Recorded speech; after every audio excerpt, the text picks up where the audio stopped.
Hello, जय हिंद, नमस्कार मेरे प्यारे साथियों। क्या हालचाल, कैसे हैं दोस्तों आप सभी। उम्मीद करता हूँ ठीक होंगे, स्वस्थ होंगे। दोस्तों, आज के इस वीडियो में हम लोग बहुत ही बेहतरीन टॉपिक के बारे में पढ़ने वाले हैं और इस टॉपिक का वेटेज किसी भी एग्ज़ाम में बहुत बढ़िया यानी कि अच्छा खासा देखने को मिलता है। ठीक है, तो आज के इस वीडियो में दोस्तों हम लोग चर्चा करने वाले हैं टाइम एंड टेंस का। इसका दोस्तों टाइम एंड टेंस का। पहले बचपन में हम लोग क्या करते थे, सिर्फ और सिर्फ टेंस पढ़ते थे, लेकिन अब हम लोग यहाँ क्या पढ़ेंगे, टाइम एंड टेंस पढ़ेंगे। ठीक है, तो चलिए बिना विलंब किए आज की इस क्लास को शुरू करते हैं और समझने का प्रयास करते हैं।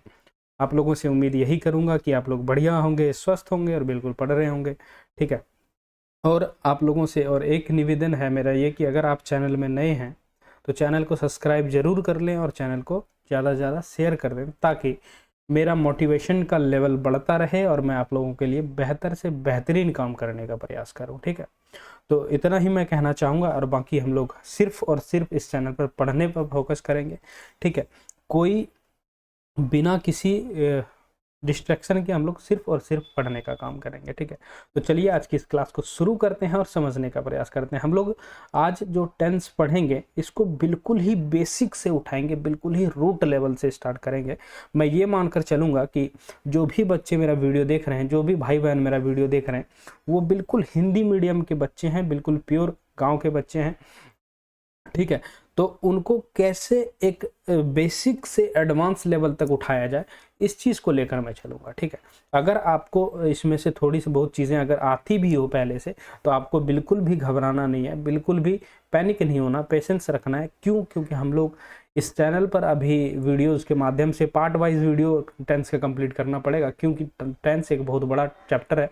इसको कवर करने के लिए हमें आराम आराम से करना पड़ेगा। ठीक है, तो जिनको आता है थोड़ा बहुत वो भी पेशेंस रखेंगे, और जिनको नहीं आता है वो आराम से सीखते और समझते हुए चलेंगे।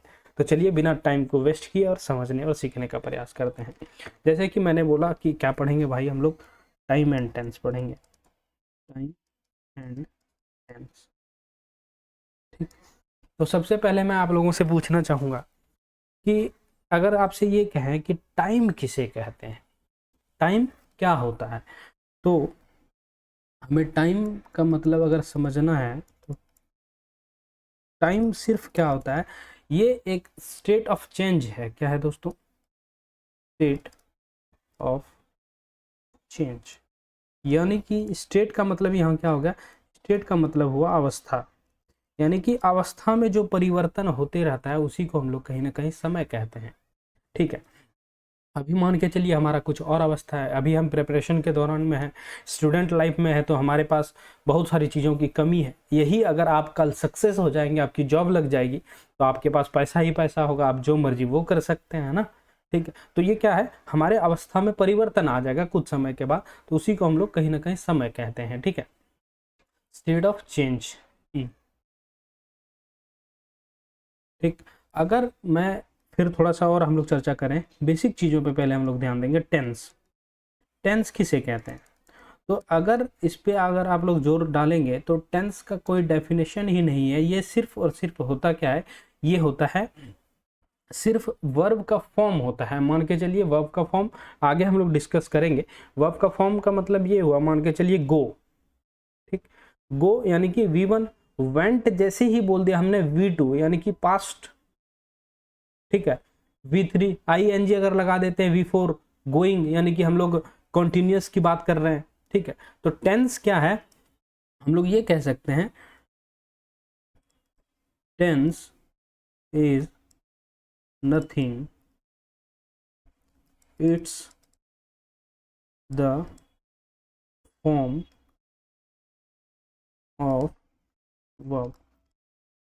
कह सकते हैं आराम से, यानी कि ये सिर्फ और सिर्फ क्या है, यानी कि हमें ये टेंस अगर हम लोग कहें, टेंस यानी कि time of action, time of action, time of action यानी कि वर्ब का फॉर्म V1 हो गया, V2 वर्ब का थर्ड फॉर्म, वर्ब का फोर्थ फॉर्म और वर्ब का फिफ्थ, ये हो गया दोस्तों। ठीक है, तो ये हमने देखा कि टाइम और टेंस किसे कहते हैं और इसमें अंतर क्या होता है। ठीक है, अब हम लोग धीरे धीरे टेंस पढ़ने से पहले मैं चाहूँगा कि आप लोगों को कुछ बेसिक चीज़ें पता होनी चाहिए, जैसे सब्जेक्ट क्या क्या हो सकते हैं, है ना, सब्जेक्ट किसे कहते हैं हम लोग, ऑब्जेक्ट क्या क्या हो सकता है, ऑब्जेक्ट किसे कहते हैं, और एक शब्द आता है कॉम्प्लीमेंट, कॉम्प्लीमेंट क्या होता है। ठीक है, उसके बाद हम लोग थोड़ा वर्ब के बारे में चर्चा कर लेंगे। क्यों? क्योंकि टेंस में बहुत बड़ा महत्वपूर्ण रोल रहता है सिर्फ और सिर्फ वर्ब का। ठीक है, तो चलिए समझने का प्रयास करते हैं। जैसे कि मैंने अभी कहा कि सब्जेक्ट के बारे में हम लोग पहले चर्चा करते हैं, तो मैं आप लोगों से जानना चाहूँगा कि सब्जेक्ट किसे कहते हैं। आप लोग कमेंट सेक्शन में ज़रूर बताइएगा। और सब्जेक्ट होने के लिए और ऑब्जेक्ट होने के लिए क्या क्या चीज़ें ज़रूरी है, उसके ऊपर चर्चा हम लोग करते हैं। पहले सब्जेक्ट को देखते हैं हम लोग दोस्त। सब्जेक्ट क्या होगा? नाउन जो हमने पढ़ा, या तो नाउन आप जो जानते हैं, यानी कि कोई भी नेमिंग वर्ड, वो हमेशा क्या होता है, ऑलवेज क्या होता है, वो सब्जेक्ट के स्थान पर ही आता है दोस्तों। ठीक है, इस चीज का ध्यान रखेंगे। जिसके द्वारा कोई काम किया जाता है, यानी कि डूअर क्या होता है, सब्जेक्ट होता है दोस्तों। जैसे राम आम खा रहा है, तो राम कुछ करने का काम कर रहा है, डूअर कौन है, राम है, तो राम क्या है, हमारा सब्जेक्ट है। मोटा मोटा लेके चलेंगे अभी, ठीक है, ज्यादा डीप नहीं जाना है। ठीक, सब्जेक्ट एक से अधिक भी हो सकते हैं। सब्जेक्ट क्या हो सकता है, मोर देन वन हो सकता है, मोर देन वन भी हो सकता है सब्जेक्ट किसी भी सेंटेंस में। ठीक है, ये ध्यान रखेंगे। जैसे राम एंड श्याम, राम एंड श्याम, ठीक, यानी कि एक से अधिक भी हो सकते हैं सब्जेक्ट। और सब्जेक्ट डूअर कहलाता है, इस चीज को देख लिया हमने। और अगर हम लोग थोड़ा सा और अगर बढ़ें और हम लोग ये समझें कि what is the essential, what is the essential things for being subject और ऑब्जेक्ट, यानी कि सब्जेक्ट और ऑब्जेक्ट होने के लिए एसेंशियल चीज, जरूरी चीजें क्या क्या होनी चाहिए। ठीक है, पहला तो हमने जैसे देखा नाउन। ठीक है, नाउन बहुत जरूरी होता है सब्जेक्ट ऑब्जेक्ट के लिए। और दूसरा प्रोनाउन, प्रोनाउन भी सब्जेक्ट और ऑब्जेक्ट की जगह में यूज हो सकता है। और एक चीज और निकल के आता है दोस्त, नाउन इक्विवेलेंट, नाउन इक्विवेलेंट, यानी कि नाउन नहीं होता है लेकिन नाउन के समान दिखता है या नाउन के समान होता है। जैसे अगर हम लोग इसे एग्जाम्पल से समझें, जैसे इसको एक नाम से और से जाना जाता है, इसे जीरेंड भी कहा जाता है, जीरेंड भी कहा जाता है दोस्तों। जीरेंड मतलब वर्ब के फर्स्ट फॉर्म के साथ ing इसका यूज होता है, उसी को हम लोग जीरेंड कहते हैं। जैसे एग्जाम्पल ले लेते हैं हम लोग, walking is good for health. ठीक है, तो यहाँ वॉकिंग जो शब्द है, इसको अगर आप लोग ध्यान से देखेंगे तो ये हमारा क्या है, वर्ब का फर्स्ट फॉर्म है और इसके साथ ing को जोड़ा गया है। ठीक है, तो ये कहीं ना कहीं इस सेंटेंस में जीरेंड है, यानी कि नाउन इक्विवेलेंट है, ये नाउन इक्विवेलेंट है। ठीक है दोस्तों, तो ये चीज देख लिया। और फोर्थ चीज अगर थोड़ा सा और हम लोग आगे बढ़े और समझने का प्रयास करें, तो फोर्थ चीज हमारा ये है, जैसे हम लोग इन्फिनिटी के नाम से जानते हैं, इसके नाम से जानते हैं इन्फिनिटिव्स के नाम से जानते हैं। ठीक है, यानी कि वर्ब का टू के साथ वर्ब का फर्स्ट फॉर्म, ठीक है, इसका यूज करते हैं, तो इसको हम लोग इन्फिनिटी के नाम से जानते हैं। जैसे अगर मैं बोलूं, एक एग्जांपल लेते हैं हम लोग, to walk is good exercise. ठीक, तो यहाँ टू वॉक जो है किसके स्थान पे यूज किया गया है, सब्जेक्ट के स्थान पे यूज किया गया है। ठीक है, तो ये भी आप लोग ध्यान रखेंगे। ठीक, इतना समझ में आया। अगर हम समझेंगे कि ऑब्जेक्ट किसे कहते हैं, ऑब्जेक्ट किसे कहते हैं, इससे पहले हम एक स्ट्रक्चर लेते हैं, सब्जेक्ट वर्ब और प्लस अदर वर्ड। ठीक है, इसको हम लोग समझते हैं। सब्जेक्ट हो गया, ठीक है, वर्ब हो गया, ये अदर वर्ड हो गया। अब मैं जो कहने वाला हूँ उसको ध्यान से सुनिएगा। मैं ये कह रहा हूँ कि अगर किसी भी सेंटेंस में वर्ब का डायरेक्ट रूप से प्रभाव अदर वर्ड पर पड़े तो उसे हम लोग क्या बोलेंगे, ऑब्जेक्ट बोलेंगे। ठीक है, फिर दूसरा चीज मैं ये कह रहा हूं कि अगर वर्ब का इनडायरेक्ट रूप से भी प्रभाव अदर वर्ड पर पड़ रहा है तो उसको भी हम लोग क्या बोलेंगे, ऑब्जेक्ट बोलेंगे। यानी कि हमें ये समझ में आया कि वर्ब का चाहे वो डायरेक्ट या तो इनडायरेक्ट इम्पैक्ट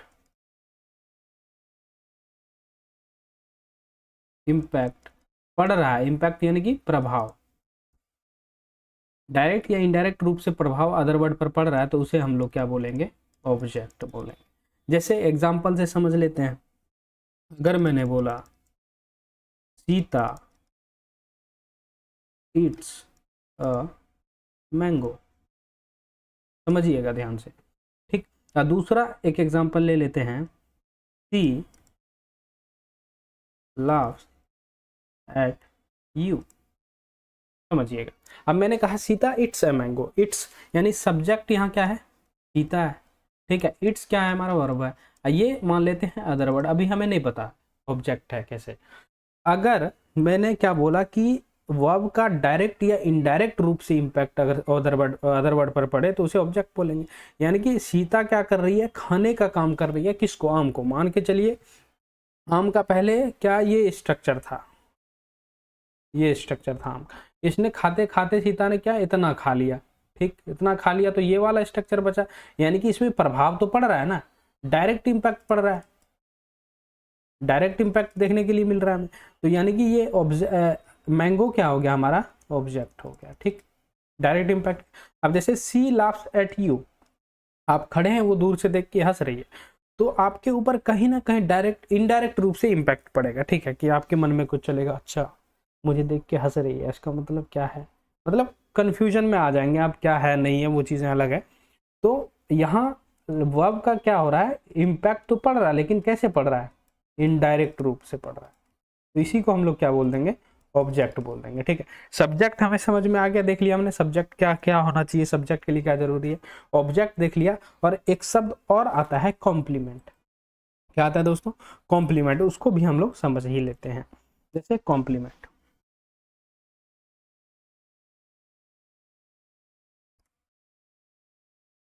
फिर वही एक स्ट्रक्चर उठाते हैं समझने के लिए, subject plus verb plus other word. ठीक, अब इसको हम लोग समझते हैं, इसको कैसे समझेंगे। जैसे सब्जेक्ट तो हमने देख लिया, वर्ब भी देख लिया, और देखेंगे अभी वर्ब क्या होता है। अब ऑब्जेक्ट, यानी कि हम यहाँ ये कह सकते हैं कि अगर वर्ब का कोई भी प्रभाव ऑब्जेक्ट अदर वर्ड पर ना पड़े, यानी कि क्या हो जाए, वो सर पास हो जाए। ठीक, सर के ऊपर से पास हो जाए, अगर सर पास हो जाता है, कोई भी इम्पैक्ट नहीं पड़ता डायरेक्ट या इनडायरेक्ट रूप से, उसको हम लोग क्या कहते हैं दोस्तों, उसको हम लोग कहते हैं कॉम्प्लीमेंट। ठीक, इसको ध्यान रखेंगे। अब हम लोग एक एग्जांपल से समझते हैं, जैसे अगर मैंने बोला ही गोज टू दिल्ली, ठीक, तो उसके दिल्ली जाते ही क्या हो जाएगा, दिल्ली अब मान के चलिए इतने बड़े इलाके में फैला हुआ है अभी। ठीक, ये क्या है, दिल्ली है। तो मान के चलिए, चलिए सी छोड़ दो, मैं खुद को ही रखता हूँ, मैं झारखंड से आ रहा हूँ, झारखंड से आ रहा हूँ, तो मेरे दिल्ली आते ही क्या होगा, दिल्ली का ये वाला जो नक्शा है ये बदल जाएगा, बिल्कुल नहीं बदलेगा। दिल्ली में अगर पॉल्यूशन आज बढ़ रहा है तो कल मैं मेरे आ जाने से क्या होगा, दिल्ली में पॉल्यूशन कम हो जाएगा, नहीं ऐसा नहीं होगा। तो यहाँ कोई भी इम्पैक्ट नहीं पड़ रहा है, तो उसी को हम लोग क्या बोलेंगे, कॉम्प्लीमेंट बोल देंगे। ठीक है, मेरे दिल्ली आने से कोई भी प्रभाव दिल्ली में पड़ा क्या, नहीं पड़ा। अब वहां सीता आम खा रही थी, तो सीता खाने का काम कर रही थी, तो आम पर कहीं ना कहीं इम्पैक्ट पड़ रहा था डायरेक्ट रूप से, उसी को हम लोगों ने क्या कह दिया, ऑब्जेक्ट कह दिया दोस्तों। ठीक है, तो इतना कंप्लीट हो गया कि सब्जेक्ट किसे कहते हैं, ऑब्जेक्ट किसे कहते हैं, कॉम्प्लीमेंट किसे कहते हैं। ठीक, ये टेंस के लिए जरूरी टॉपिक्स हैं कुछ जो हमें जानना चाहिए। अगर हम लोग थोड़ा सा और आगे बढ़े, जैसे वर्ब, अब आता है मेन चीज हमारा वर्ब। वर्ब क्या होता है दोस्तों, अब वर्ब से क्या समझते हैं आप लोग, इस चीज का थोड़ा सा ध्यान रखिएगा। तो वर्ब हम लोग किसे कहते हैं, जो डूइंग और बीइंग समथिंग, हमने जैसे एक्शन वर्ड पढ़ा था, हमने अभी प्रीवियस वीडियो में देखा था कि वर्ब किसे कहेंगे, तो हमने बोला था एक्शन वर्ड, ठीक, या तो डूइंग वर्ड, या तो बीइंग वर्ड, बीइंग मतलब होना, ठीक। उसी को हम लोगों ने क्या बोला था, वर्ब बोला था। या तो अगर हम लोग मोटा मोटा ध्यान रखने के लिए ये कह दें कि अगर हिंदी में आप लोग ध्यान देंगे, जिस शब्द के अंत में ना लगा होता है ना, वो ज्यादातर क्या होता है, वर्ब होता है। जैसे पढ़ना, पढ़ना क्या होता है, पढ़ना, शब्द के अंत में क्या है, ना लगा है, तो ऐसे शब्द प्राय क्या होते हैं, वर्ब होते हैं। पढ़ना, लिखना, खेलना, बोलना, है ना, ये सब क्या है, वर्ब है, ठीक। ये बेसिक चीज हमने देखा था। अब जैसे एग्जांपल से भी इसको क्लियर कर देता हूं मैं कि यू आर अ स्टूडेंट, आपकी अभी अवस्था क्या है, एक स्टूडेंट की अवस्था है। आर यहाँ क्या है, हमारा वर्ब है, ठीक, जो कि हमारा जो कि क्या बताने का काम कर रहा है, अवस्था बताने का, कि तुम क्या हो भाई, एक अभी स्टूडेंट हो, ठीक है। उसी तरह हम एक लेते हैं, ही गोज देयर, यानी कि वो क्या कर रहा है, एक्शन, जाने का काम कर रहा है, कहाँ, कहीं भी जा रहा है भाई वो, ठीक। तो ये क्या है, एक्शन वर्ड है, तो ये गोज हमारा क्या निकल के आ गया, वर्ब हो गया, ठीक है। इस चीज का ध्यान रखेंगे। अब हम लोग थोड़ा सा और आगे बढ़ें और समझने का प्रयास करें कि वर्ब, जैसे आप लोगों ने देखा होगा कि मैन वर्ब, हेल्पिंग वर्ब, है ना, कौन कौन से होते हैं, मॉडल एक्सिलरी वर्ब, ये कहाँ से निकल कर आया, इस चीज को हम लोग थोड़ा सा समझ लेते हैं। जैसे वर्ब, वर्ब, अब इसको हम लोग दो पार्ट में डिवाइड करते हैं। एक होता है मैन वर्ब और दूसरा होता है हेल्पिंग वर्ब, ठीक। मैन वर्ब किसे कहते हैं, मैन वर्ब जो हमारे डिक्शनरी में होते हैं, जैसे पढ़ना, लिखना, बोलना, हंसना, ये सब क्या है, मैन वर्ब कहलाता है, ठीक है।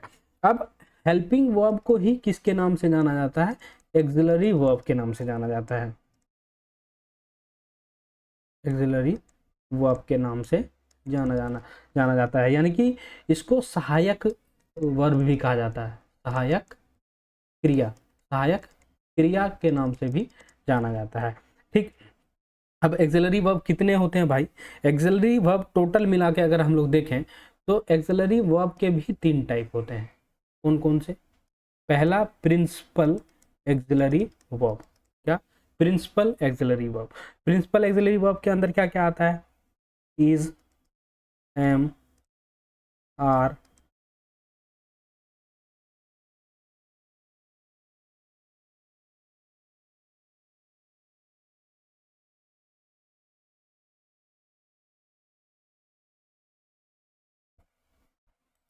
अच्छा भाई, हाँ, ये नहीं होगा, ठीक है, is, am, are, was, were, has, have, had, ये सब क्या है, हमारा एक्सिलरी वर्ब है, ठीक। हैव, हैड हो गया, यानी कि कितने हो गए ये, एक, दो, तीन, चार, पाँच, छः, सात, आठ, ठीक है। इज, एम, आर, वॉज, वर, और इसमें एक चीज और भी आता है, ये डू,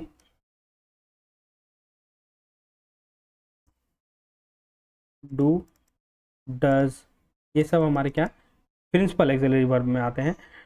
डू, डज और डिड, ये सब हमारा क्या है, प्रिंसिपल एक्सिलरी वर्ब।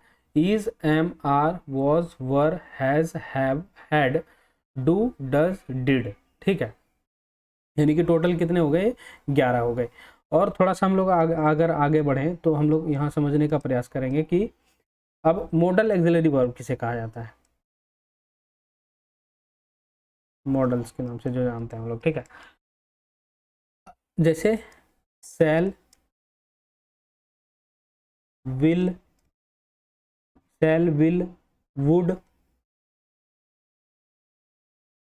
कुड, ये सब क्या है, मॉडल एक्सिलरी वर्ब के नाम से जाना जाता है।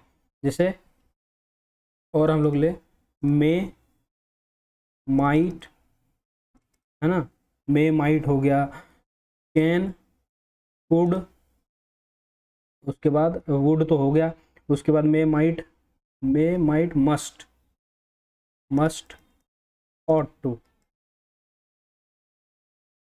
ये सब हमारा क्या है, मॉडल एक्सिलरी वर्ब होता है। ठीक है, कितने हो गए, shall, will, shall, will, would, should, should भी होता है एक, है ना। ठीक, शैल, विल, उसके बाद would, should, can, could, may, might, must, ought to, यानी कि 10 हो गए ये।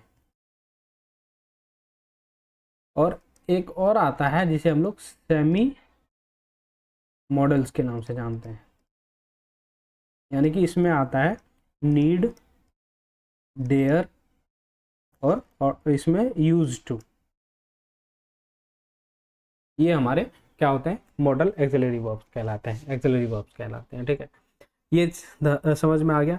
Is, am, are, was, were, has, have, had, do, does, did, ये सब क्या है, प्रिंसिपल एक्सिलरी वर्ब है। अब modal shall, will, would, can, could, may, might, ought to, should, ये सब क्या है, मॉडल होते हैं। और सेमी मॉडल्स कौन कौन से होते हैं, नीड होता है, डेयर होता है और ऑट टू होता है। ठीक है, ये देख लिया दोस्तों हम लोगों ने मोटा मोटा वर्ब का। ठीक, अगर और थोड़ा सा हम लोग वर्ब को समझने का प्रयास करें तो हमें यहाँ देखने को मिलेगा कि जैसे मान के चलिए बेसिक मैन वर्ब के बारे में अगर बात करें,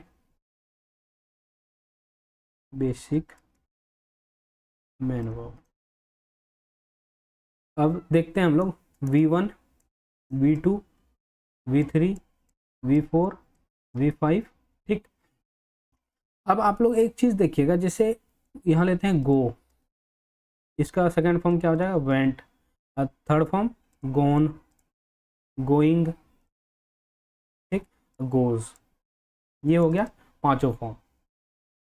ठीक, और एक और ले लेते हैं कट, फर्स्ट फॉर्म, उसके बाद सेकंड फॉर्म भी क्या होगा, cut, third form cut, fourth form cutting, CUTTING, cutting, उसके बाद कट्स।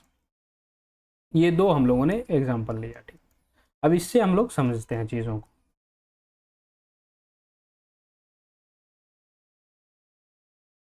अब इसमें हम लोग बात करेंगे कि रेगुलर वर्ब किसे कहा जाता है और इर्रेगुलर वर्ब किसे कहते हैं। ठीक, तो रेगुलर वर्ब इसे कहेंगे वैसा वर्ब जिसका हर एक फॉर्म अलग हो। क्या बोला मैंने, रेगुलर वर्ब उसे बोलेंगे जिसका हर एक फॉर्म अलग हो। जैसे ये 1 नंबर वाला जो एग्जांपल लिया था हमने, इसका हम लोगों ने क्या देखा कि गो, वेंट, गोन, गोइंग, गोज, तो ये हमारा क्या हो गया, रेगुलर वर्ब हो गया। कौन सा वर्ब हो गया दोस्तों, रेगुलर वर्ब। ठीक, ये cut, cut, cut, cutting, cuts. और इरेगुलर वर्ब किसे कहेंगे, इरेगुलर वर्ब वैसा वर्ब जिसका कम से कम 2 फॉर्म समान हो। क्या हो, कम से कम 2 फॉर्म समान हो, लेकिन इसका 3 फॉर्म समान है, तो इसको हम लोग क्या बोल देंगे, इरेगुलर वर्ब बोल देंगे। ठीक है, इतना समझ में आ गया आप लोगों को कि वर्ब, जैसे हमने देखा कि वर्ब किसे कहते हैं, तो वर्ब को पहले हम लोगों ने समझा, फिर वर्ब में देखा कि बेसिक मैन वर्ब क्या होता है और मॉडल एक्सिलरी वर्ब क्या होता है। ठीक है, हेल्पिंग वर्ब जिसको हम लोगों ने एक्सिलरी वर्ब के नाम से जाना। एक्सिलरी वर्ब में कौन कौन से आते हैं, ठीक, प्रिंसिपल एक्सिलरी वर्ब, उसके बाद मॉडल, सेमी मॉडल, इस चीज़ को समझ लिया। अब हम लोगों ने यहाँ देख लिया बेसिक मैन वर्ब, यानी कि रेगुलर वर्ब किसे कहते हैं और इरेगुलर वर्ब किसे कहते हैं। ठीक है, इतना समझ में आ गया।